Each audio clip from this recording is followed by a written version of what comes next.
Yeah, it's like, yeah, see, I like that, right? No, it's good. Am I starting? I'm just going to have a few opening comments. First thing is, it's 34 days until the spring game, which is just crazy. This is the shortest amount of time, including today.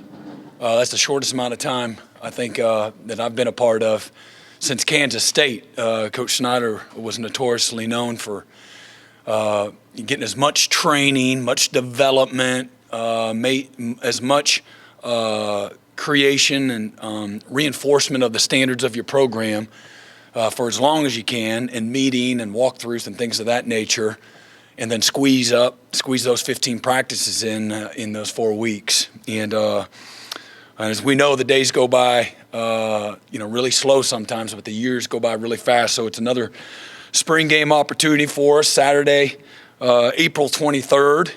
What's unique about the 23rd? 23 is kind of the number. I know a lot of people think about Michael Jordan. I get it. But I'm the 23rd head coach at Oklahoma. Some of you all probably knew that. We've got 23 super seniors.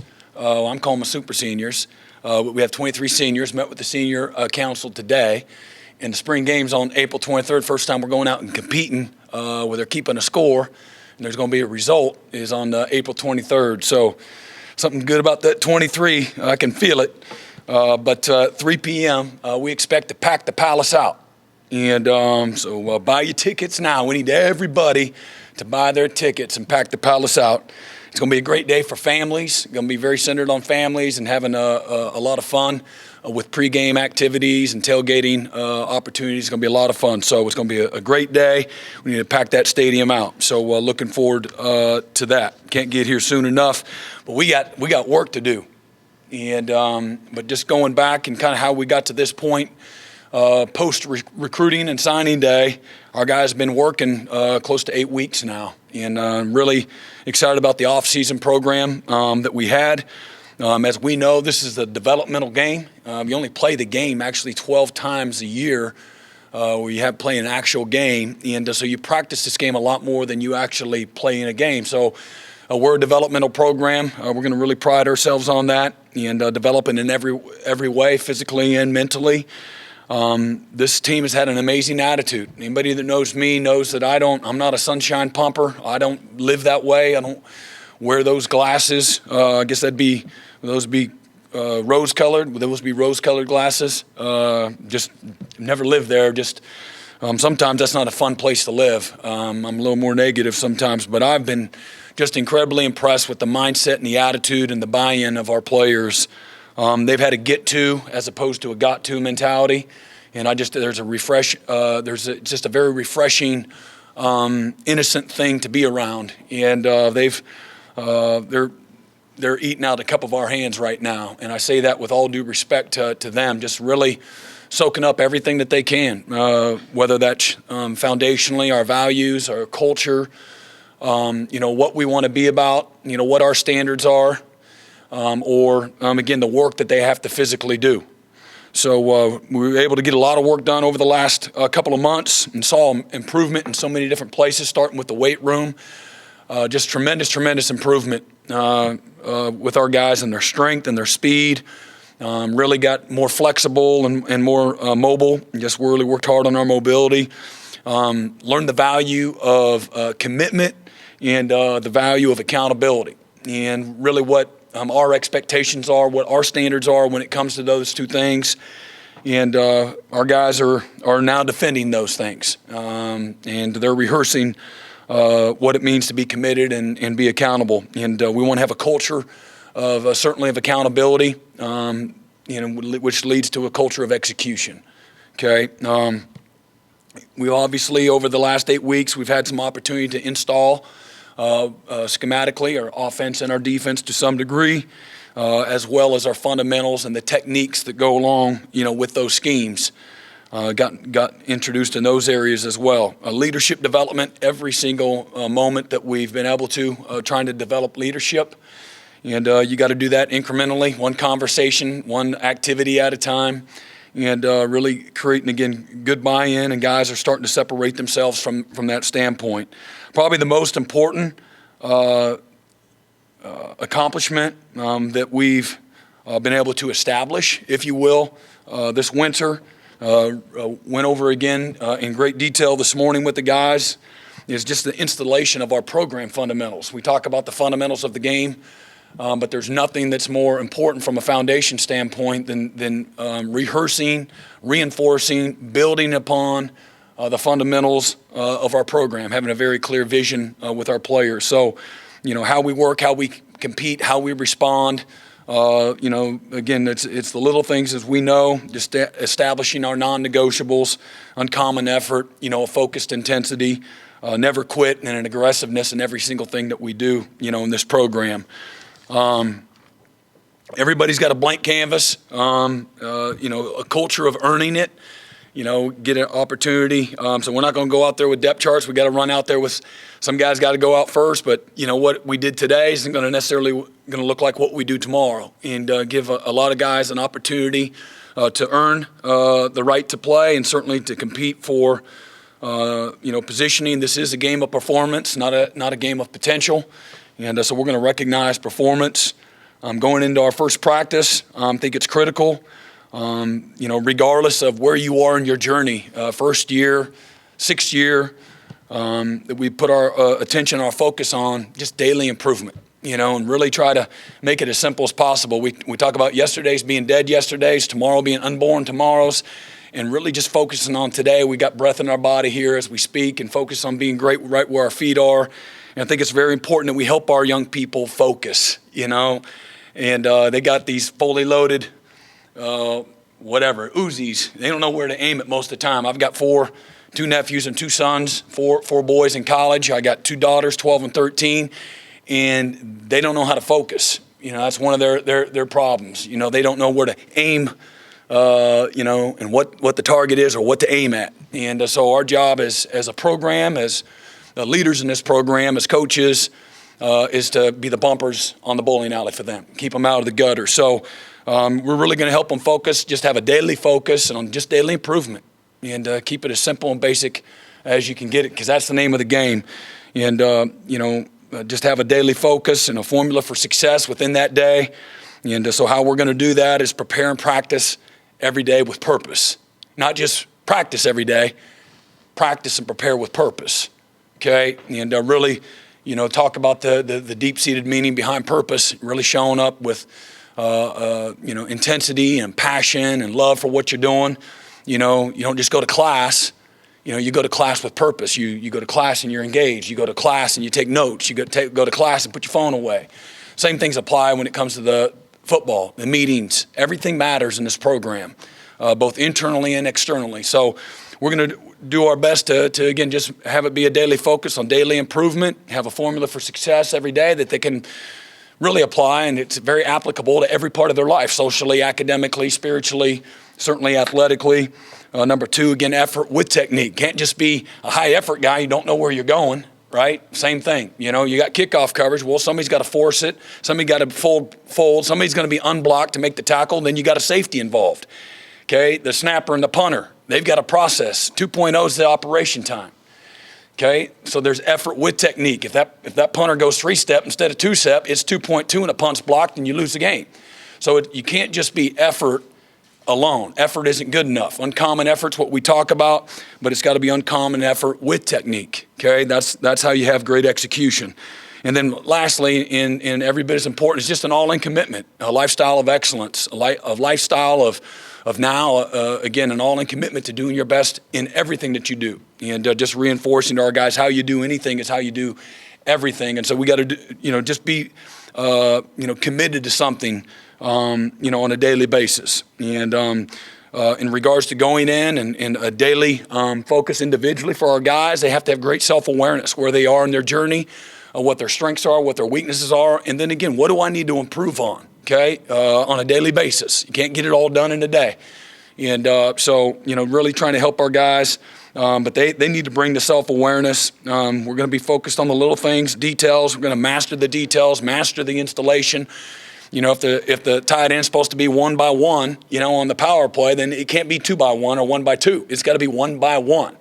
And those are, again, non-negotiables. If the safety's supposed to be in an inside tip of number 2 and he's supposed to scooch technique, then you gotta do that. And so really getting our guys to master, the details. Everything we do is going to be about competition.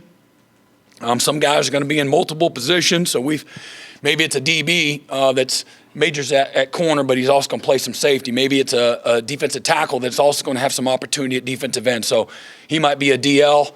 If you're going to play both, and the corner or the safety might be called a DB.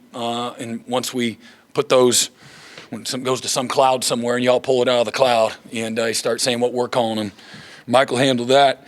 But it's a new team. You got new faces. You got new leadership. Again, a blank canvas. I know that we have a very rich history and tradition here of success, winning this program in the modern era. We've played, won 7 national championships, won 50 conference championships. And when we take a back seat to nobody, I know I've promoted that. Was a very small part of it for 13 years. But none of that really matters. And I say really, I'm trying to be nice. None of it matters what we do moving forward. It's as simple as where our focus is, the work that we put in today and moving forward. And, we got to start completely over. And as we move forward, we could go win the national championship there. It doesn't matter. This year, when it comes January, we're going to turn the page and we're going to start over again. And we're going to go right back to the beginning, right back to the basics, right back to the fundamentals of the program. And my job is to reinforce those fundamentals, a vision of our program, what our value system is, and try to get our players to completely and totally buy in, be immersed in each and every bit of that. And the football part of it is an extremely important part of that, but foundationally and longevity and sustainability, I think it's very important that we keep the main thing, and that's what that looks like when it comes to a football standpoint. Hard to assess the progress, quote unquote, of our guys with no practices yet. But again, as I said before, just very pleased holistically of the buy-in, of the acceptance of the reestablishment of many standards, and at many places it's a very hard to reach expectation. But our guys have responded. We certainly have not been perfect. We've had some moments through the last 8 weeks where maybe an individual didn't meet the standard, so I'm not trying to paint the picture like everybody's had a A+ grade. But here's what I do know. Everyone has responded the right way when they've had a moment where maybe they didn't have their best day. And so we always talk about, again, having our eyes forward as a program with a windshield mentality. It's always about what's next. And you got to learn from the past, again, the dead yesterday, but we got to really focus about what's next. And if we do that, we know the best is always yet to come. We have 11 mid-years out of high school and 10 transfers, so a total of 21 mid-years that for the first time will be taking snaps for us wearing a Sooner uniform. Really pleased again with the level of conditioning. I think Coach Schmidt and the staff did an amazing job. Out of our top 10 guys, 6 of those guys are portal in regards to returning experience. And so that was a real focus, when we looked at some portal options is, okay, we're losing a ton of, I think, over half of our experience on our roster gone from total starts. And so we really wanted to replace that experience with not only experience, but successful experience. It's like the coach, he has this resume and he's been to 30 places. He's been in the NFL, he's been in high school, he's been in college, he's been in all these places. Okay, that looks good on the surface, but maybe he can't keep a job. Maybe he lacks loyalty. Maybe he can't be happy. Maybe he's difficult to work with. So it's not just having quote unquote experience, but successful experience too. And so we really are excited about again, 6 of the top 10 guys on our roster when it comes to returning experience are portal guys, and we expect all of them to create some opportunities for themselves in some shape or form. And really about all the guys, I know I talked about the daily improvement and that daily focus and that formula for success. The challenge to the guys individually is you've got to create opportunity. You got to create value for yourself every day by the work that you put in, by the accountability that you bring, by the coachability, by how you respond, knowing what to do, learning how to compete at the highest level. And so really talk to our guys a lot about creating that value for themselves throughout the course of the spring. Young guys, going to be a lot, again, as I already talked about, but particularly those freshmen. There a lot of those guys will come in. I'm sure there's going to be some anxiousness and some anxiety. And, for a lot of those guys, it'll be their first college practice. And so we got to really do a good job of being mindful of that and helping them and not putting too much on them, and make sure that we meet them where they are. They're where they're at right now pales in comparison, as we all know, to where they're going to be within their journey. That 17, 18, 19-year-old version is going to look a lot different than that 22, 23-year-old version, just like when they were 13 or 14-year-olds in high school to where they are as 18 and 19-year-olds. So there's going to be that same transformation that takes place, and so really we're going to try to help serve them that way, and not allow them to put too much on themselves. But again, pleased with attitude, effort, intensity that the players have brought to the table. Our staff, really thrilled again with the staff. Very natural cohesion, good development. There's some new parts that are mixing together, but offense and defense together as a football staff with our support staff as well. We've more than doubled in size, and so just being bigger doesn't mean better. Some people will trump that. We got more. That doesn't necessarily mean anything. And but to me, looking at efficiency and the delegation of responsibilities, and then the accountability that goes along with that to make us, the most efficient program in college football. And but really excited about where we are together as a staff. The relationships that we have, the trust that we have developed. Some of it has already taken place because of relationships prior, and some of it has fit like a glove, like I had hoped, like I had envisioned, and that doesn't necessarily always happen. And but the first experience doesn't necessarily mean it tells the future either. I don't know if I said that right, probably didn't. But one of our first staff meetings back in 1999, where we were out of the Residence Inn. We had some good times over at the Residence Inn, our staff meetings that were over there. Remember, there's some trailers out here. There was no full-time football facility yet. So through whatever it was, December, January, we were staying at the Residence Inn, and then we were on the road recruiting. And so our staff development time, if you will, was done over at the Residence Inn, usually in Mangino's room. He was the godfather. And but our first staff meeting here at Oklahoma, probably have heard the story to some degree. In this first time that Mike Leach and Mangino are talking quote unquote ball, and Leach he's a man of few words, and Coach Stoops is introducing everybody, and he introduced Coach Mangino as the run game coordinator and co-offensive coordinator, and somehow, some way, we got on the ball plays, and then like in one of the staples of Mark Mangino's offense is to run the power. So you block down, you double, and you kick out, and then you pull the guard around, and that was not in the power was not in Mike Leach's offensive playbook.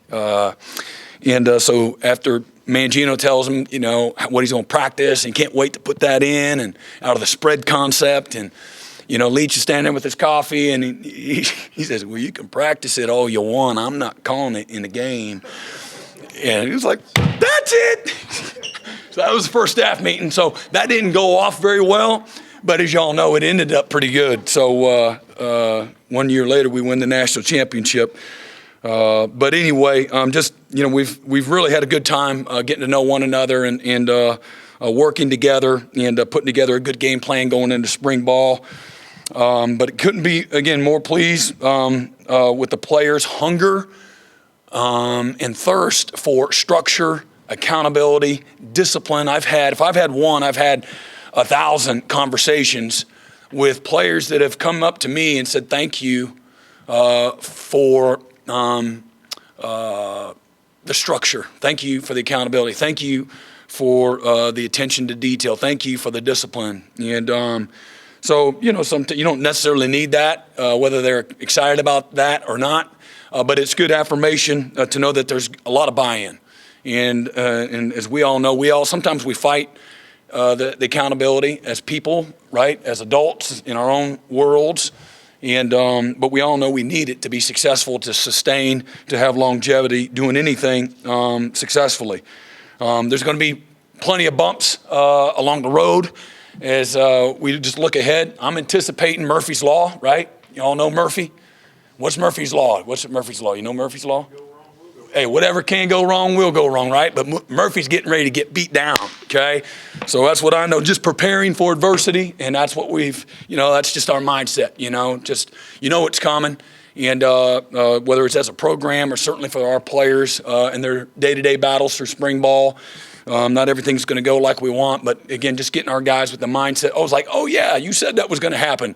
Good, good, because we know that's where the real growth happens. And so, there's not going to be change in the development if we don't have a challenge. And so that's our responsibility is create stress, create a challenge for our guys this spring. I'm really excited. We got a great game plan to do so and to help our guys really grow and improve, and again, with the daily mindset. So I think that kind of covers from my opening words, and I'll open it up. Mike, I think we'll control it from here. Yep, thanks, Coach. We'll take some questions. We'll start with Ryan Haber from the Oklahoman on the right. Yeah, Brent, I know you said that it's hard to evaluate individual progress, but wanted to know what you've seen out of Dylan Gabriel physically and leadership-wise, and what are you most looking to see out of him this spring? Okay, great question. Obviously, I wish I could see him throw. I haven't been able to do that. I've seen video like probably everybody else. So when we were in the recruiting process, and it really didn't take much recruiting, it was already kind of when we asked him, he was ready to come with just a few questions to be answered. But he's a leader. He's a worker.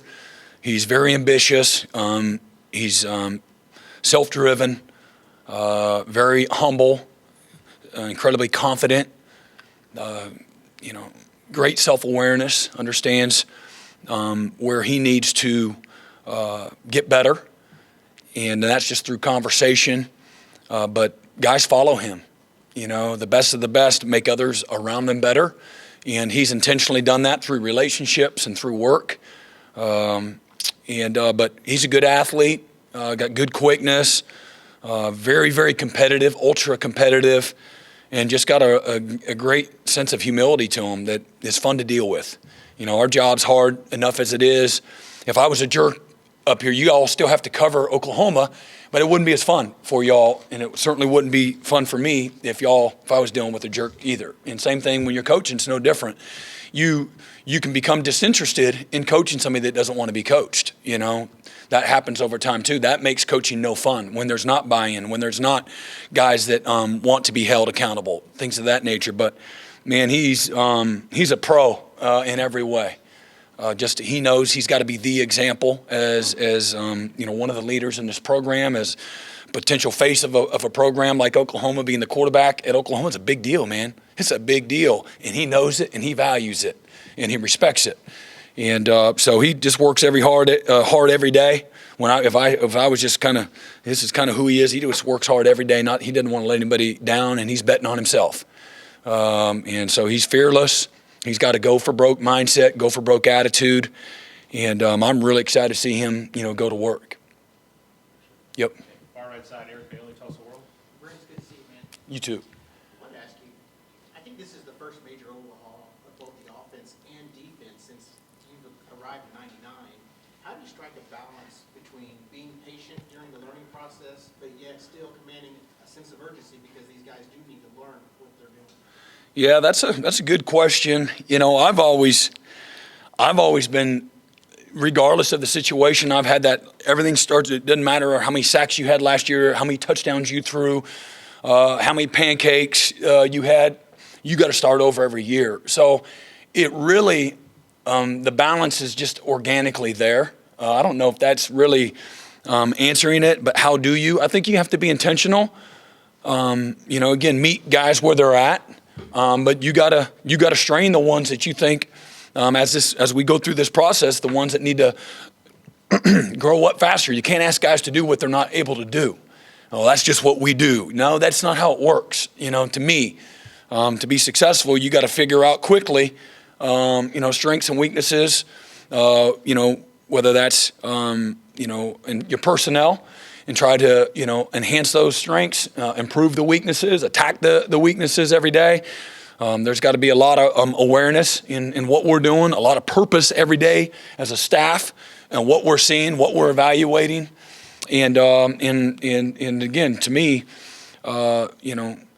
knowing that, okay, we lack some experience, okay, then make sure that whatever it is that we're doing, we're meeting our guys where they're at. We're trying to take them to places they can't take themselves. And then, again, know that this is a process. This is the get ready phase of our program. We got get ready, and we got transformational, we got prime time, and then we got championship phase. And so, again, getting our guys to focus on the target, okay, and, letting a guy like Javante Barnes know right out the gate, just got here out of Las Vegas, don't worry about rushing for 1,000 yards as a freshman right now. Just worry about knowing what stretch line to get in, and really, but not taking any of that for granted either, and trying to help expeditiously, develop all of it, and it can't ever happen fast enough.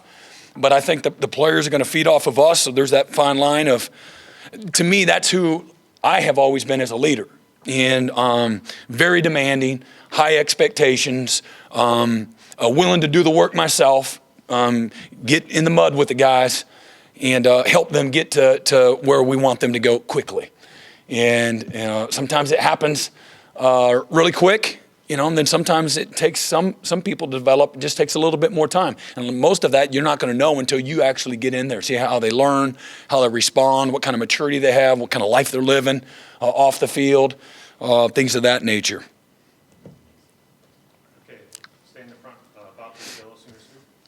Yeah, Brent, I think we're still trying to understand your philosophies on a lot of different things. When it comes recruiting, are you going to allow commits to make visits to other schools? Can you sort of explain how you're going to handle it? Well, what's commitment mean to you? Are you married? I am. All right. So you asked your wife to marry you, right? When? Where were you? Let me just say, where were you when you asked your wife to marry you? Lake Hefner. All right, Lake Hefner? Okay, so in that moment, and what's her name? Brittany. When you asked Brittany to marry you, right, was your intention after she said yes, all right, so there's a commitment that takes place, right, is to go date other women and do your thing? Johnny Gigolo, or, I mean, how'd that work for you? Did you try that? I did not, no. But you waited until you were ready, though, that you knew, right? So that's who we want to be as a person. Hey, we ain't not trying to force commit. Do not commit here until you're ready to make a commitment, because a commitment is not a reservation. If you say, hey, Brittany, you want to get married? Let's get married November 30th. Okay, in the meantime, I'm going to go see Sally and Michelle and Lisa.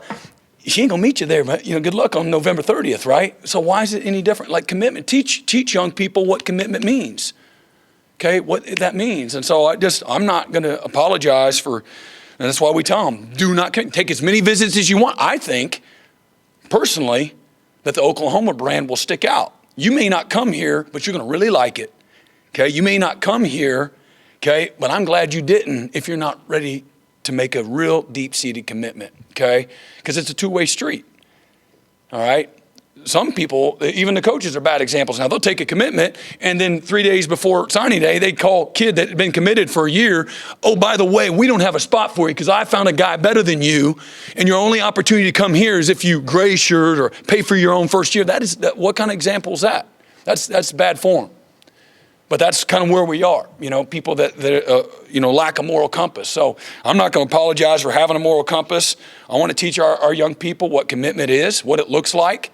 And, certainly, things could change where maybe there's flaws in that thinking. But I know there's a lot of flaws in taking a commitment, making a reservation, and then go doing your thing. How can I manage a roster or who else I need to offer if I got 9 guys committed, but they're going to Bama and Georgia and LSU and A&M? How can I manage? How can I take commitments? I don't know what my numbers are. And so just my way of trying to manage the roster the best to my ability. And again, teach our guys, ethics and morality, and again, we could sit here and try to diminish in that whole process and say, well, coaches are doing. I'm just saying we're trying to be the example of trying to do it the right way, And right, wrong, or indifferent. But it would, are telling, I don't want a guy to commit. Do not commit. Like, hey, coach, I'm ready to commit. Hey, buddy, here's what commitment looks like now. Okay, I want to make sure that you know that you know that you know that you know that you know. So when I say, will you marry me? You say yes, and we get married. Okay, and then we start off on the right foot. Not like I dated 4 or 5 women, and all of a sudden we feel in some kind of way. You know, is somebody going to actually show up on November 30th? Again, it's just not the right way, and it's just another way, like I said, and that's. So it's not like we're trying to get all these commitments and not let guys go see places. I'm trying to tell them, go as many places as you can. Save us for last. You know, we're not trying to force anybody to commit. I would never do that. You know, I got too much respect for the enormity of the decision. Do people change minds? Absolutely. Okay, if a guy commits and we take a commitment and all next thing you know, he goes out and he robs a 7-Eleven, commitment's over on our side. Right? Fair enough. Or a guy goes and he's on life support and can't graduate high school because he didn't try, didn't show up. Man, commitment's over on our side. But we're very explicit, you know, just I'm going to recruit every guy the same way. Not going to change up on anybody. I'm not going to make any promises. Recruit this guy this way and recruit this guy this way. I'm going to be open and transparent and honest. And I just think that's what'll attract the right guys. You know, they're going to, hopefully have some stick-to-itness to them. We can have longevity and stability as a program, and just a stability in the recruiting class. You know, I see these guys have all these commitments. You know, one school in the Southeast, and they've got like 3D commitments in the last week. You know, and they don't sign, and I think this is for that 23 all the way till whenever it is, December. Is that when it is? So anyway, you know, we don't want to be first. You know, we want to be the right one. Second row, flip front, AP. Because you said that kind of like shame on you for doing that, not letting these guys take visits. That's not it, right? Just so I know you're painting it the right way, but people say that, but they're not. Like, nobody is trying to force the hand. And matter of fact, we're telling them, do not commit. Telling mom, telling dad, we don't want to do that. We don't want to change our mind. And again, tell them what commitment really means. Like, it's got to mean something, man. Say what you mean and mean what you say, right? Your word's got to mean something. Good name, right? Okay, what you got? I don't know if I'm going to get a question or not. I'm coming at you. No. So we're coming off a couple of years where spring practices were affected by COVID. With that being said, now it looks like things are okay.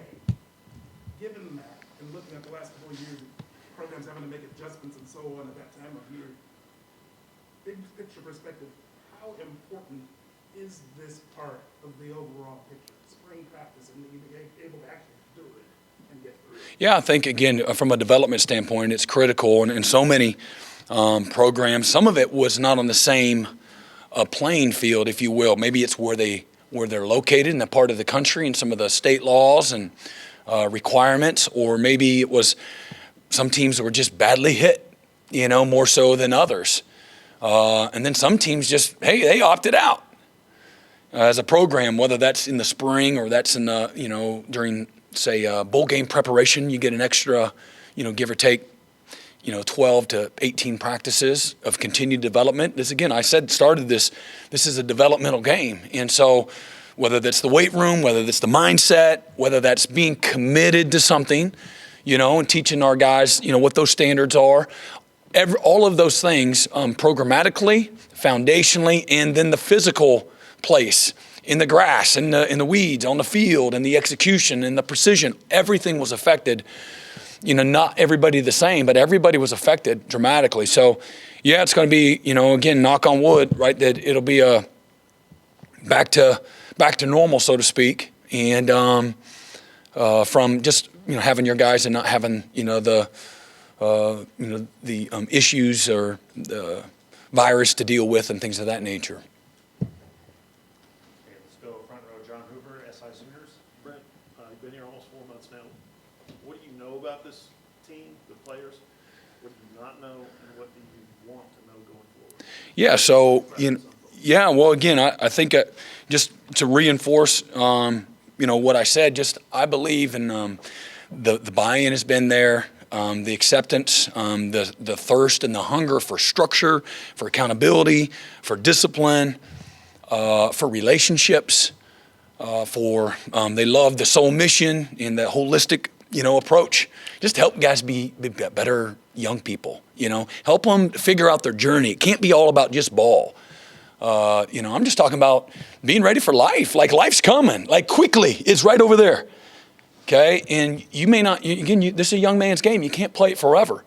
And so, just guys have loved the importance that we've placed on focusing on the total person. If you will. It's a very real thing. You can't fabricate it, and you can't just do like, okay, now we just developed a man by one day. It's just changing the direction of the sail, so to speak. As a program, and you can do it all, but it can't be all ball. It's like, again, I was talking to Teddy Lehman. He likes to play roulette. He thinks he knows how to play roulette. Well, look, too often I see young people in athletics in college football, they show up and they're going all red or all black or all even or all odd. They're putting everything on that. And it's a very empty place to be. And I don't want our guys to come in here and be that way. You can still win at the highest level, do it the right way, and prepare these guys, equip them, empower them, not entitle them. If you allow them to be all about ball, like, man, this guy, he's skipping class, he's up here. Somehow he's staying eligible, but I don't know, does he go to class? You're not taking any opportunity to develop relationships, and it's all about 6'2" Mau and throwing touchdowns. I think that's a very dysfunctional place, to live, and I just don't believe in that. Will come later, I presume? What's that? As you get to know the team, that stuff will come later. What's that? Whether you can kick, slide to the left. No, I think it's all important. I think you do it all. And so what do I know? A lot of that, we haven't been on the field yet. And so what have we been able to do? We've been able to work them out. We've been able to make sure they know how to show up on time. We need to teach them value of having the right mindset, understand big team, little me, making sure that we're doing everything we can to recognize performance, okay, in our different ways. And because some, words are powerful. There's life and death in words. And so we got to make sure that we're speaking life into them, intentionally, purposely speaking life into them, not lying to them, not tricking them, just being real with them and honest with them. So from an evaluation standpoint in the football, the workouts and things of that nature, just having our processes in place that we can recognize performance and correct when it doesn't meet the standard. And again, reestablishing, rehearsing our values, what we want to be about, what's going to be the most important parts in this program. It's graduation, okay? So it's not okay not to go to class, okay? It's not okay. And so they're watching me. Okay, I said that, now what? What are you going to do? Okay, so we'll see. And so we've had accountability teams. We put those together within the first week of being here. And, so just to try to find different layers of certainly communication, like I've been talking about, and then layers of accountability. It can't be just me. It's our whole program. It's programmatically, it's me, it's our staff, it's our support staff. It's, you have to have some guidelines for the guys. Some people call those rules. Call them whatever you want, but just you're establishing all of those things. And none of it happens as fast as you want it to. But I know this, we're moving the needle in the right direction in all those areas. I feel really good about the processes that we have in place now. And again, we're not anywhere close to where I want to be in any of those things off the field or on the field. And but from the players, their attitude has been terrific. It's just been a lot better than maybe I anticipated. I just thought there'd be a little bit more, just a little bit of pushback. There's been none. And maybe some guys, that decided early on, even maybe before I got here, that, okay, this isn't what I signed up for, which that's okay. You didn't sign up for it. That's okay. You have that right and that opportunity to move on. And so maybe that's why we've done some pruning that way. But it's some of it's hard to evaluate, but in regards to effort, in regards to consistency, showing up with the right mindset, showing up with the right kind of effort, good body language, leadership, communication. It's been really good. It's been really good on and off the field. James Hale, CBS Sports Radio. Brent, how difficult is this install going to be with your new defense and your new offense from what they have been running? It seems like there are some major differences in what they were running before. So how difficult will this install be? I don't know. I mean, I think they're straining it no matter what. I always, obviously the first hurdle is just learning a new language, okay, on both sides of the ball. It's like, so since we got here, hey, here's the playbooks. Hey, fellas, here's the installs are already there. You got to go watch them on your own. You have built in, you have 8 hours. Now we're going to 20 hours a week. You have some, some parameters on what you're able to do with your guys. And so, I think the player buy-in, guys that have done it on their own, has been good in trying to, break the language barrier. I think that's the number one thing from a installation standpoint. And then the fundamentals that go along with those installations. So in some of our 8 weeks of, mat drills and speed school and things of that nature, we've been able to incorporate some of that so that, when we start up this week, it won't be as new, as foreign for them. But I think it's hard no matter what. Like, I think there's real strain and stress, whether you've been here for 10 straight years or it's your first year. And, but I think being an effective teacher minimizes how difficult it is. I think being a good motivator and inspire guys to learn and be hungry and show up so they can sponge it. And but being effective teachers in both the classroom and on the field is a very important aspect. I feel like I've gotten intentionally found really good teachers of the game to make it easy. And that's what a good coach will do. He takes the difficult or the intrinsic, and he just finds a way to make it easy. The complicated, and simplifies it. So, we still have to meet them where they're at and give them what they can handle, but we're going to, again, strain them the whole way, so hopefully not too difficult. Yep. Okay, we're running a little low on time. I'm going to try to squeeze in a couple more here. Jesse Crittenden, Northern Transcript. Good talking to You too. Hey, you touched on this a little bit earlier, but obviously as a new coach, you've got new assistants, new players, returning coaches. Just how important are these practices going to be with assimilating everybody together, and how do you kind of approach that? Yeah, I mean, I just think, doing a good job in regards to the preparation on the front end is very important. And so we've been in that process of preparing for this. Sun Tzu says, right, every battle's won before it's fought. And that's where I think the separation comes, is through that preparation. And so as a staff, getting everybody, we're going to go out this afternoon, we're going to do this a walkthrough. We're going to walk through tomorrow's practice as a staff. Make sure everybody knows where to be, how we're going to move. Players are paying attention to all of that. And so try to be, incredibly detailed, and so that we can be demanding. Coaches got to, it's one thing, do as you say, right? Not as you do. So we got to do a good job of the doing. We're going to tell the players to be about it. Well, we need to be too. And so that's a big part of it too. That'll be our first time as a staff being on the practice field together. And, I've tried to get our coaches to understand through 8 weeks of mat drills and workouts what the standard looks like to me, and to make sure that we're, everybody is, the coaches are all in too. It can't just be the players.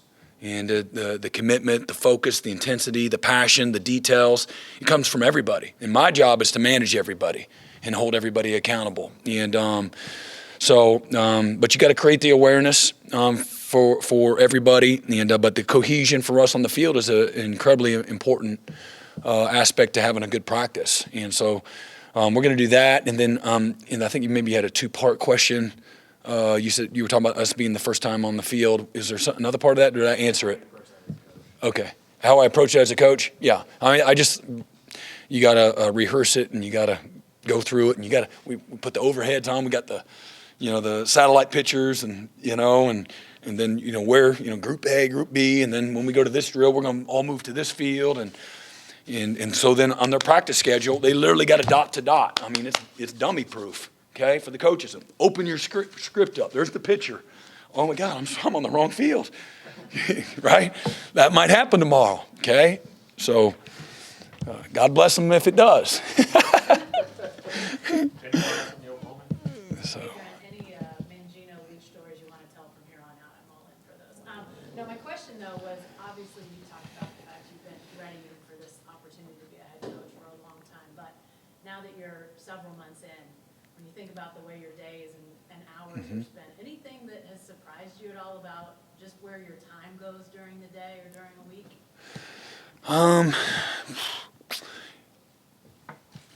I would say that you don't, you're not doing the day-to-day ball like I literally we'd be, and the coaches are doing it, we'd be on Kansas State today. Like, we've already done UTEP, right? Kent State, and that's where you spend a lot of your time as an assistant. You'd steal 20 minutes here, 30 minutes there. Maybe you're looking ahead to the 24 recruiting class at your position, and or maybe you're talking about, Tampa 2, with your back seven guys. And so you pulled a little bit that way. I still have time for ball, and then once we get what we've had to do for me and my schedules starting tomorrow is kind of reorganize my schedule. Now that we're getting into the spring, like we will in the fall, I've got these 5 hours that are dedicated, these 6 hours that are dedicated just ball for me. And this is the exact time, so don't bother me during those times. Everything else, unless it's a complete emergency with a player, players always have an open door for me. But try to organize moving forward, starting in the spring that way. But I really like it. Like, I don't like people, there's no way he would like that or he wouldn't be good at that. Like, why? Like, again, you put your heart into it. Like, you can't be a defensive coordinator in all, again, I'm not like bragging, but I've never been a part of a losing team. So I've done my part to be a good teammate to help us have success. So I know how to do that. And so you do this, you use the same things, maybe it's a daily focus. Maybe I show up every day with purpose. I was showing up to the linebacker meeting room with purpose. Well, now I'm standing here in front of the media with purpose.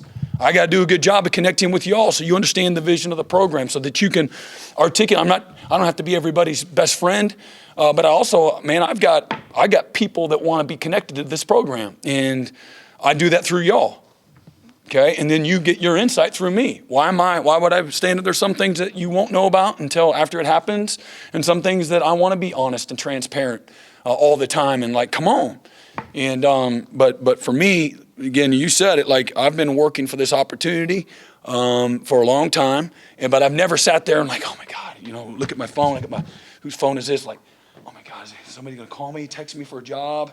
Like, I've never tried to promote myself for anything. I didn't have Dabo Sweeney or Dan Radakovich or President Jim Clements call anybody at Oklahoma when this opportunity came. So even after the initial conversations, if I was like trying to lobby and get this job, I just said, you know what, I've got peace. If it's supposed to happen, it'll happen. I don't need anybody to have to, now if they want to do their due diligence, Oklahoma, and go check with those people, great.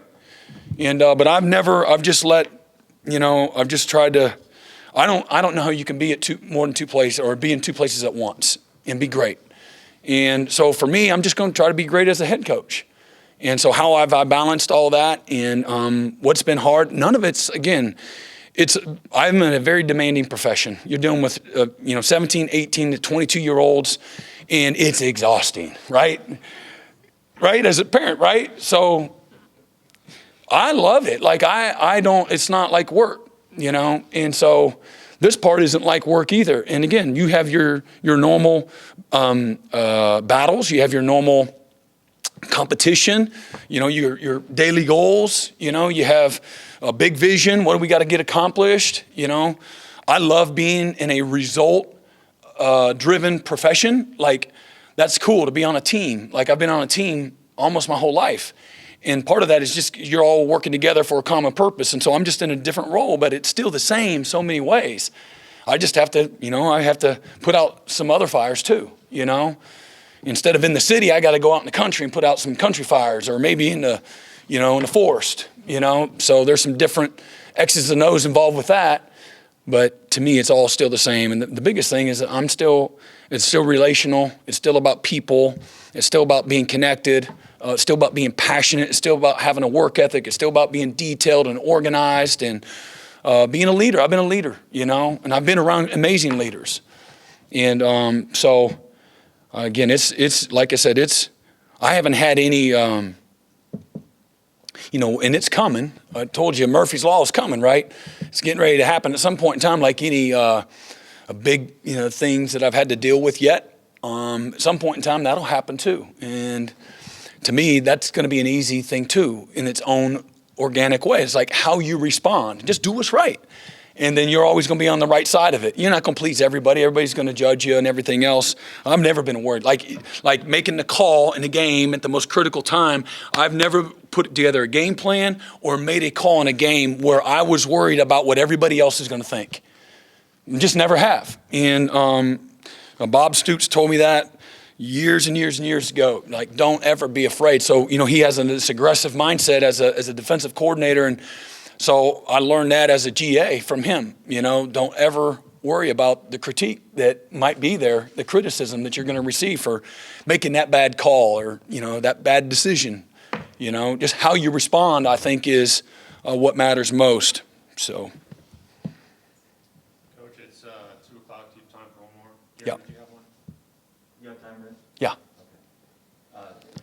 This is kind of, you may have already covered, but if you haven't, you can excuse yourself and we'll go on. You weren't listening? My man was texting back there, huh? My phone's up there. Hey, he's still dating. I'm kidding. I've listened to you for a long time. I'm not going to stop now. The bumps in the road that you referenced a long time ago and the what's coming, you know it's coming, stuff that's going to maybe get sideways for you. I want to know how better equipped or differently equipped you are to handle that than you were as a guy fresh out of the oven 23 years ago when you first came here. Yeah, And if you feel it's going to be different as a head coach. than it was as a coach. yeah, like the target's a little bit different in some ways. Like you still have it to a certain degree, a lesser degree if you're in a coordinator spot, sometimes a lesser degree, but it's still, everything starts and stops with you, which it should be. And I mean, I've been scarred up. You know, that's what I'd say. I got lots of scars. Some of them that are visible, some of them that aren't. Some of them are as a husband and a father and a brother, as a coach. Some of them are on the field, some of them are off. And just through again, just being scarred up, going through stuff, going through life has prepared me for the continued adversity. Again, foundationally, you know, I feel like I got a great foundation. I keep the main thing, and you know, I don't sit here and promote, you know, what all my beliefs are, but I think my belief system and foundation of faith and surrounding myself with good people helps me. It's not like, again, I have good counsel too, you know. That's why I hired the staff that I did. And so, you know, decisions are made, you know, many times I'm going to have the final say, but you corroborate with, you know, the people that you surrounded yourself with, good counsel. And so I know I've done that. I have a great deal of peace about that.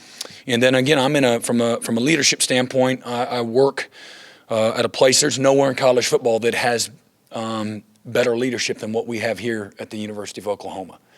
And so I think, because I think that's important, that, you know, it's not just me, even though I'm up here at the pulpit, I get that. Like, I'm going to, which is, again, that's fine. I'm okay with that. But I just think through, again, you said, you know, through your 23 years, lots of experiences. And some of it has gone very well and some of it that hasn't. But you have, you know, even in those different roles, you've had lots of decisions to make and lots of adversity and lots of failure, you know.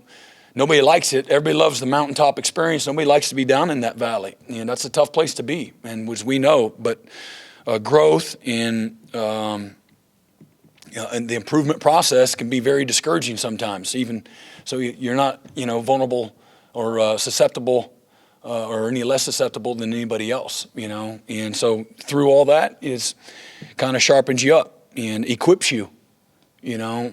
And then again, I've had amazing people be great examples. So I've just tried to be very aware of people that have been in leadership positions around me in day to day, and lots of big decisions. You know, like Bob Stoops that day.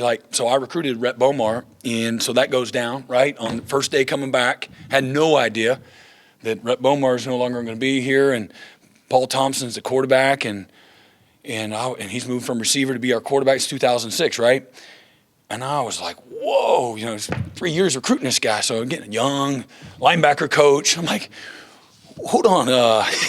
So I'm like, can't we just suspend him a couple games? And you know which games. I was thinking like those games, like we're in charge. And for me, so like I'm taking you back to this place because I didn't have the answers. I wasn't equipped then. And but Bob, you know, he's like, no, you know, I gave him, you know, and I'm not trying to rake, Rhett back in under the coals, but you know, I gave him 3 opportunities. He was dishonest, you know. I gave him some grace, and he was still dishonest. And I got this team, you know, Bob's had a career of doing what's right. And what a great example of that was for me at that young time. Oh man, I'm kind of like I said, I don't wear those rose color. I'm like, we'll be fine. I don't think like that. I'm like ready to like timber, you know, yeah. And no, I mean, and then I went to Clemson, my first year at Clemson. So we're going to open up with Auburn. Our first game was we're going to play in Atlanta, where I guess Clemson at the time thought we can't beat anybody in Atlanta. There's some curse in Atlanta, like Clemson can't win in Atlanta. I was like, God, why does everybody say that? Like that doesn't have to be true.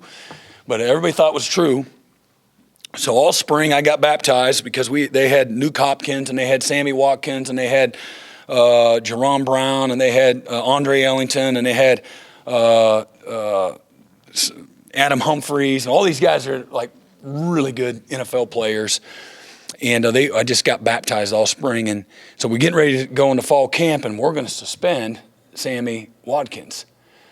And I'm like, whoa! I'm like, we're opening up with Auburn. So here I am again, same spot, and so I'm raising my hand. I'm like, because it was nothing. He didn't get arrested or anything else, but he got caught in a bad situation where he happened to be there. And I'm like, we're going to suspend this guy for that?